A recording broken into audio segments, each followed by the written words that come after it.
ሰላም ፊልም ኩምኳሚዎች፣ በዛሬው ዕለት የብዙ ሰዎች ምርጫ የሆነውን ቫይኪንግ የመጀመሪያውን ምዕራፍና የመጀመሪያውን ክፍል ወደ እናንተ ይዘን መጥተናል። ፊልሙን ከመጀመራችን በፊት ቀጣይ ክፍል እንዲደርሳችሁ ሰብስክራይብ፣ ፊልሙን ከወደዳችሁ ደግሞ ላይክ ማድረጋችሁን አትርሱ። ወደ ፊልማችን እንሂድ። ፊልማችን የሚጀምረው ከክርስቶስ ስቅለት በኋላ በ793 ዓመተ ምህረት ነው። ከዛም ፊልማችን ራግነር ሎስብሮክ ወደ ተባለ የፊልማችን አክተር ያስመለክተናል። ራግነር ከወንድሙ ጋር በመሆን በአንድ የጦር ሜዳ ላይ ብዙ ሰዎች እየገደለ ይገኛል። ከዛም ከዚህ ድል በኋላ ወደ ቤታቸው ይመለሳሉ። በሌላ ትዕይንት ደግሞ የራግነር ባለቤት የሆነችው ላጋታ ከሴት ልጇ ጋር አሳ እያጠመደች ያስመለክተናል። ራግነር ደግሞ ወንድ ልጁን ቢዮንን እያሰለጠነ ይገኛል። ራግነርና ቤተሰቦቹ በግብርና ስራ ነው የሚተዳደሩት። ከስልጠናውም በኋላ ራግነር ቢዮን ከሱ ጋር ወደ ከተማ እንደሚወስደው ለላጋታ ይነግራታል። ላጋታም በዚህ ጉዳይ እንደማትስማማ እና ቢዮን ገና 12 ዓመቱ እንደሆነ ብትነግረውም ራግነር ሳይሰማት ይቀራል።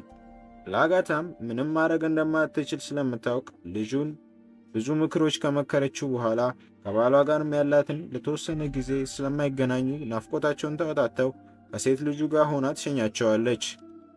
ራግነርና ቢዮንም ከቤት በወጡበት ቅስፈት ሁለት ወንበዴዎች ወደ እነ ላጋታ ቤት ሰተት ብለው ይገባሉ።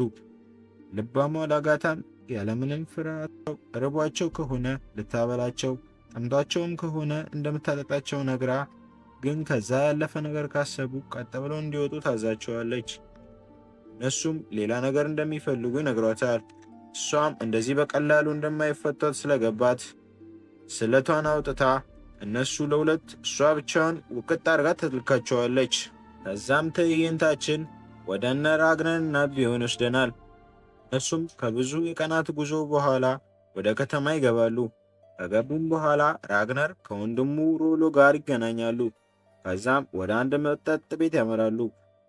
ከዛ ብዙ ከተጫወቱ በኋላ ቢሆን ደክሞት ስለነበር አባቱ እንዲተኛ ያሳስበዋል። ከዛ ሁለቱ ወንድማማቾች የልባቸውን ይጨዋወታሉ። ሮሎ በዚህ ዓመት ንጉሱ ወዴት ሊልካቸው እንደሚችል ራግነርን ይጠይቀዋል። እናም እንደ ከዚህ በፊቱ ተልኮም ድሆች ጋር ብቻ እንዳይልከን ይለዋል። እኛም ከንግግራቸው መካከል እንደምንረዳው እነሱ ዘራፊ እንደሆኑ ነው። ራግነርም ስለ አንድ የሰማው ቦታ ይነግረዋል። በዛ ቦታ ላይ ወርቆች፣ ብሮችና አዲስ ሃይማኖት እንዳለ እና ገራሚ ሀገር እንደሆነ ይነግረዋል። ሮሎም ስለዛ እንደሰማና በውቅያኖስ ስለመሄዱ የቦታውን አቅጣጫ ሊያገኙት እንደማይችሉ ይነግረዋል። ታዲያ ብሉ ራግነር ለዚህ መፍትሄ እንዳለው እየነገረው ከቦርሳ ውስጥ በእንጨት የተሰራ አቅጣጫ ጠቋሚ ያወጣና ያስረዳው ይጀምራል። አቅጣጫ ጠቋሚው በውሃ ላይ በማስቀመጥ በፀሐይ አማካኝነት እንጨቱ ሊጠቁማቸው እንደሚችል በተስፈኝነት ቃል እንደምንም ወንድሙን ያሳምነዋል። ከዛም ይሄን ሀሳቡን ለከተማው ንጉሥ ሊነግረው ይሄዳል። በቦታው ላይ ሲደርስ ንጉሱ ፍርድ እየሰጠ ስለነበር መታገስ ጀመረ። ንጉሱም የሰጠውን ፍርድ ለማክበር ሰው ሁሉ ተገኝቶ ነበር። ንጉሱም ያዘዘውን ፍርድ ሲጨርስ ወደ ሌላ ፕሮግራም ይገባ። ይሄ ፕሮግራም እንደ ቢዮን አይነት ያሉ ልጆችን ወደ እነሱ የወታደር አባል የማድረግ ፕሮግራም ነበር። ፕሮግራሙ ካለቀ በኋላ ራግነር ቀጣይ ወደ የትኛው ከተማ እንደሚልካቸው በልበ ሙሉነት ንጉሱን ይጠይቀዋል። ንጉሱም ደባብሶ ሊያልፍ ሲል የራግነር ወንድም የሆነው ሮሎም ተደርቦ ይጠይቀዋል። በዚህ ሰዓት ንጉሱ ህዝብ ፊት ስለነበር ወደ ምስራቅ ራሽያ እንደሆነ ይነግራቸዋል። በዚህ ሰዓት ራግነር ቀልጠፍ ብሎ በመነሳት ሁል ጊዜ አንድ አይነት ቦታ ለምን እንደሚልካቸውና ምንም የረባ ነገር እያገኙ እንዳልሆነ ይነግረዋል። ንጉሱም ወደማያውቀው ቦታ የማይልካቸው መርከቡና ወታደሮቹን አደጋ ውስጥ መክተት ስለማይፈልግ እንደሆነ አስረግጦ ይነግረዋል።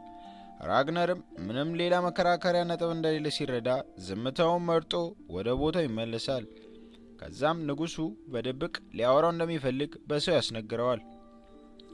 ራግነርም ንጉሱ ፊት ይቀርባል። ንጉሱም ምን የተለየ ነገር አውቆ እንደሆነ ሰው ፊት እንደዛ በድፍረት እንዳወራውና እሱ ያሰበበት ቦታ ብዙ ሀብት እንዳለ እንዴት እንዳወቀ ይጠይቀዋል።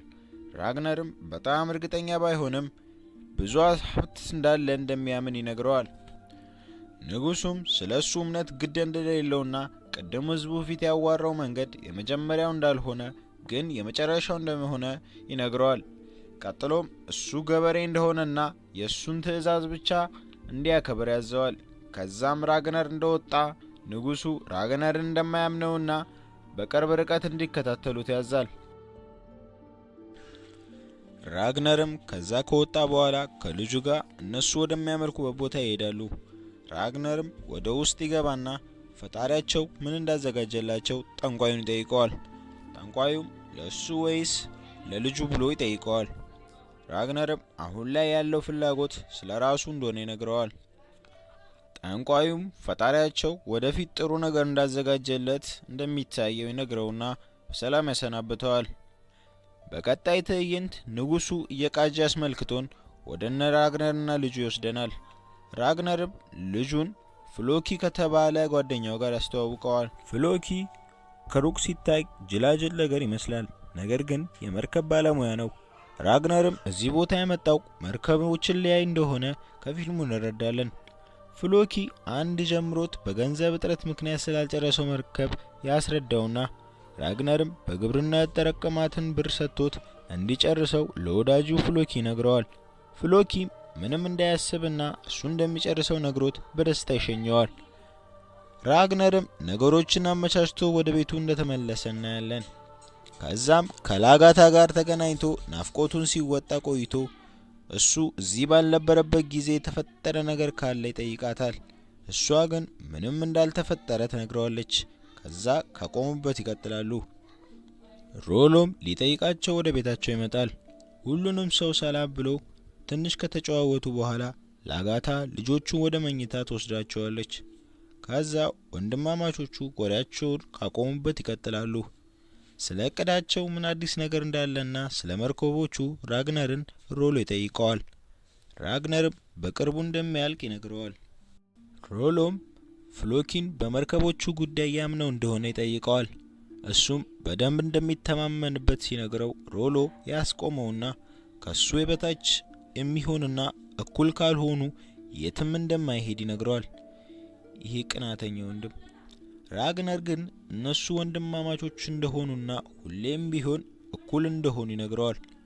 ሮሎም እንደዛ ከሆነ እንደሚስማሙና ሰዎች መፈለግ እንዳለባቸው ይነግረዋል። በዚህ ሰዓት ራግነር ለሽንት ሲወጣ ሮሎ ከላጋታ ጋር ማውራት ይጀምራሉ። በንግግራቸው መሃል ሮሎ ከገዛ ወንድሙ ሚስት ፍቅር እንዳለበት እንረዳለን። በቀጣይ ትዕይንት ፍሎኪ መርከቡን ጨርሶ ለራግነር ሲያሳየው ያስመለክተናል። ራግነርም በስራው ተደስቶ ወደ ውሃ ላይ ለመፈተሽ ይሄዳሉ። መጀመሪያ ፍሎኪ በሰራው ቢጠራጠርም ምንም እንኳን እንደሌለበት ሲያቅ በጣም ነበር ደስ ያለው።